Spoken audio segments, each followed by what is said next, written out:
Olá, amigo do canal YouTube. Hoje nós vamos falar sobre um assunto da imunologia muito interessante, que são os anticorpos. Sou o professor Dr. Antônio Juliano Breiner, do Laboratório Breiner de Três Pontas, e professor da Unifenas, em Alfenas, Minas Gerais. A história dos anticorpos começou em 1890 com dois pesquisadores, o von Behring e o Kitasato. Eles descreveram a atividade dos anticorpos contra a difteria, que é uma doença causada por bactéria, que produz uma potente toxina, e contra o tétano, que também é uma doença bacteriana, produzida pelo Clostridium tetani, e que também produz toxinas severas, que causam sérios danos ao organismo. Eles apresentaram, então, a teoria da imunidade humoral. Imunidade humoral é a imunidade que o indivíduo tem, apresentando essas imunoglobulinas, esses anticorpos, que nos protegem contra os antígenos. Então, o que eles propuseram? Que deveria existir, e existia, no soro, no sangue, um antígeno, contra um antígeno estranho, alguma coisa que eles chamaram de anticorpos. Corpos, o antígeno, e alguma coisa contra esses corpos. Então, deram o nome aí de anticorpos. Quais as características essenciais dos anticorpos? Quais as características essenciais dos anticorpos? A primeira coisa, especificidade. Nosso organismo produz um anticorpo contra um determinado antígeno. Qualquer animal produz um anticorpo específico contra o antígeno. Por exemplo, se penetra um antígeno A, nós produzimos um anticorpo contra o antígeno A. Esse antígeno A é processado, tem todo um processo celular, tem todo um processo de atividade celular por citocinas, que chama-se apresentação de antígeno. Nós temos um vídeo anterior, quando nós falamos de ativação de linfócito T, nós mostramos isso. Uma célula apresentadora de antígeno ativando o linfócito T auxiliar. Esse linfócito T auxiliar tem os dois caminhos. O linfócito auxiliar TH1, que produz as citocinas pró-inflamatórias, e o linfócito auxiliar TH2, que estimula o linfócito B a produzir anticorpos. Esse segundo caminho é da imunidade humoral. E esse anticorpo que foi produzido contra esse antígeno, contra um segmento desse antígeno, que nós chamamos epítopo, esse anticorpo é esse. Se nós tomamos uma vacina, por exemplo, humanos, contra rubéola, nós vamos produzir um anticorpo anti-rubéola específico. E diversidade, o que é isso? O nosso organismo está preparado para produzir uma resposta de anticorpos a diversos antígenos. Isso, o nosso sistema imune tem capacidade de diferenciar esses antígenos e produzir anticorpos específicos para cada um. Então, essas duas características são particulares da imunidade humoral.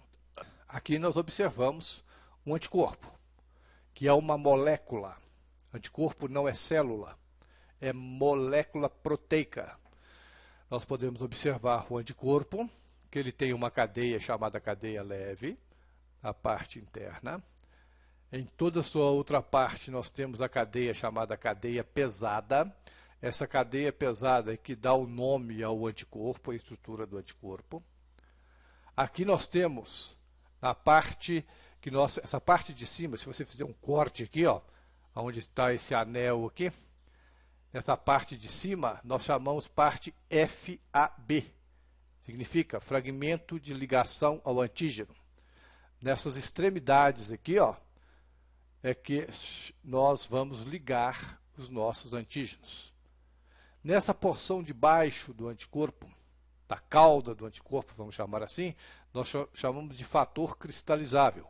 Aqui nós ligamos sistema complemento, observem bem, na via clássica, e aqui nós temos receptores, olha, receptores para quem?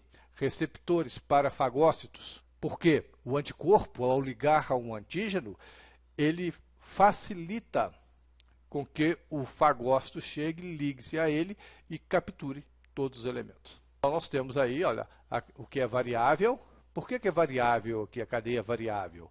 Porque cada antígeno é específico, né? Então, nós temos que produzir variabilidade. Essas ligações, normalmente, são ligações proteicas entre o anticorpo e um pedaço do antígeno. Esse pedaço do antígeno que estimula a resposta imune a produzir anticorpos chama-se epítopo. Então, se você tem, por exemplo, um antígeno viral, penetra um vírus no corpo do indivíduo. Vamos falar aí o ebola, que está sendo comentado no mundo inteiro. O ebola penetra no corpo. Algum lugar desse vírus tem um segmento, uma quantidade de aminoácidos que é reconhecido como epítopo. E o indivíduo infectado, se ele sobreviver, ele terá um anticorpo específico contra esse vírus ebola. Nós observamos que eles estão usando isso, inclusive, para tratamento. Indivíduos que tiveram infecção por ebola e não foram a óbito, não morreram, os pesquisadores, os médicos, retiram o sangue dele e tentam injetar em um indivíduo que está doente. O que ele está injetando? Anticorpos específicos.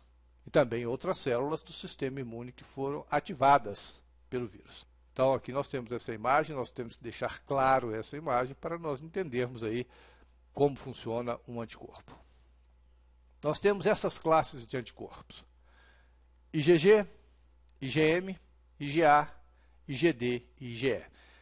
Ig é imunoglobulina, que podemos chamar de sinônimos para anticorpos. E essas letras G, M, A, D, E derivam de letras gregas. Por exemplo, G de gama, olha, M de mu, A de alfa, D de delta e E de epsilon. Nós poderíamos chamar aqui IgE, mas ficou muito mais fácil para nós é IgE. Essas imunoglobulinas, olha, IgG, IgM, IgD, IgA e IgE, elas possuem tipos de cadeia leves, as cadeias internas leves, ou é capa ou é lambda. Então aqui nós estamos mostrando as classes de anticorpos. Vamos falar agora de cada um. Esta é a IgM. Observem que ela é pentamérica, é como se fosse 5 anticorpos ligados por uma cadeia J. Essa IgM, olha as propriedades importantes dela. Tem 900 kDa de peso molecular, resposta imune humoral primária, isto é, quando um antígeno penetra no corpo do indivíduo, ele produz uma resposta primária, primeiro anticorpo a ser produzido em grande quantidade contra aquele antígeno é a IgM. A IgM também está na superfície do linfócito B. O que caracteriza o linfócito B é uma das características, né? Na superfície da sua membrana é estar ligado a IgD mais a IgM. A IgM fixa a proteína do sistema complemento, então ativa a via clássica, é encontrada na circulação, está circulando em todo o corpo do indivíduo, não atravessa a placenta, filogenético a mais primitiva. Gostaria de falar um pouquinho sobre esse não atravessa a placenta. Por quê? A partir do 5º mês de gestação, o desenvolvimento fetal, ele já começa a produzir leucócitos. Se ele começa a produzir leucócitos, ele pode também começar a produzir anticorpos. É lógico, se você faz uma punção intraútero em uma criança, em um feto que está se desenvolvendo, e retira o sangue e encontra IgM contra determinadas doenças, isto quer dizer que o feto está infectado. Por quê? A mãe não consegue passar IgM para ele. E ele só produz IgM específico se a partir do 5º mês, se ele tiver, né, uma produção importante de anticorpos contra determinadas doenças. Aqui a IgD, monomérica, tem uma cauda. Essa cauda aqui é importante porque ela está fixada na superfície do linfócito, pouco abundante no soro, sensível à lise, a vida curta, está na superfície do linfócito B maduro, que caracteriza e não fixa complemento. A principal função do IgD é ligar ao antígeno e internalizar, isto é, levar para dentro do linfócito B esse antígeno. A IgG. A IgG ela é monomérica, é um monômero de 7S. Observem que nós temos 4 tipos de IgG. IgG1, IgG2 e IgG4 compartilham praticamente a mesma estrutura, e a IgG3 tem uma estrutura um pouco mais diferente. Nós vamos falar sobre isso. As propriedades principais da imunoglobulina G. Principal anticorpo do sangue em grande quantidade.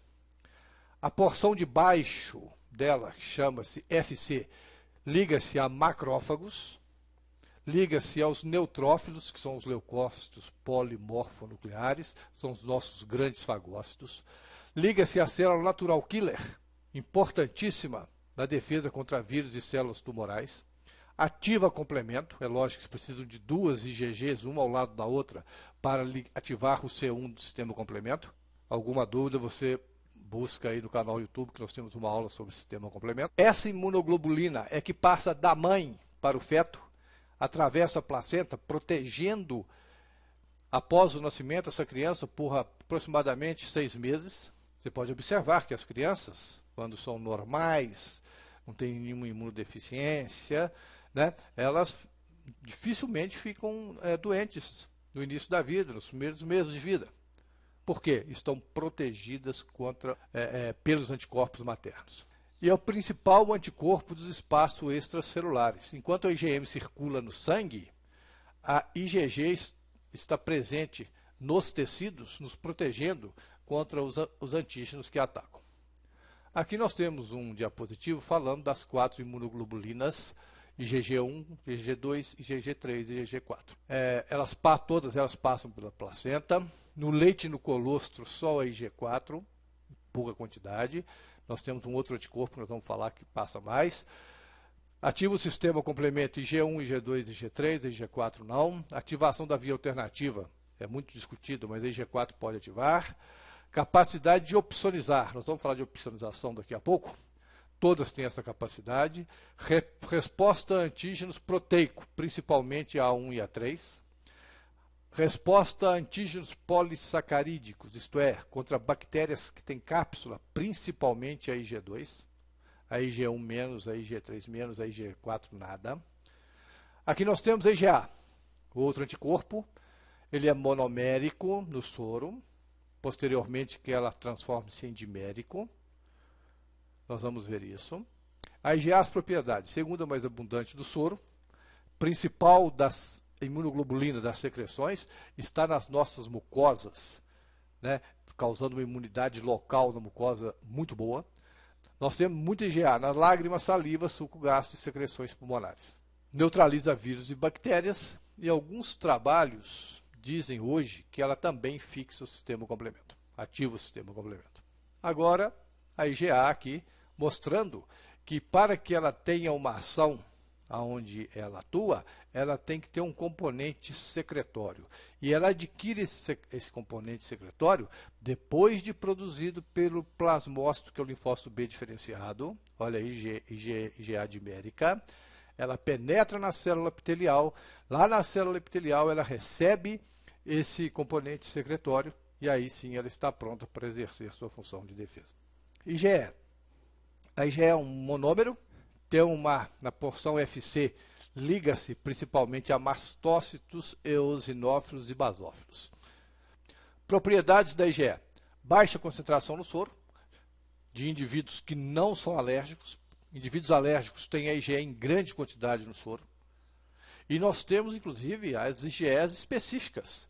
Nós produzimos anticorpos, como eu disse lá no começo, específicos. Então, por exemplo, se você tem uma determinada alergia, por exemplo, ao amendoim, você tem uma IgE antiproteína do amendoim. Se você tem uma alergia a refrigerantes, a tartrazina, uma substância que tem nos refrigerantes, você tem um anticorpo IgE antitartrazina, e assim por diante. E você pode pesquisar isso no sangue, coletar o sangue e fazer o teste dessas alergias.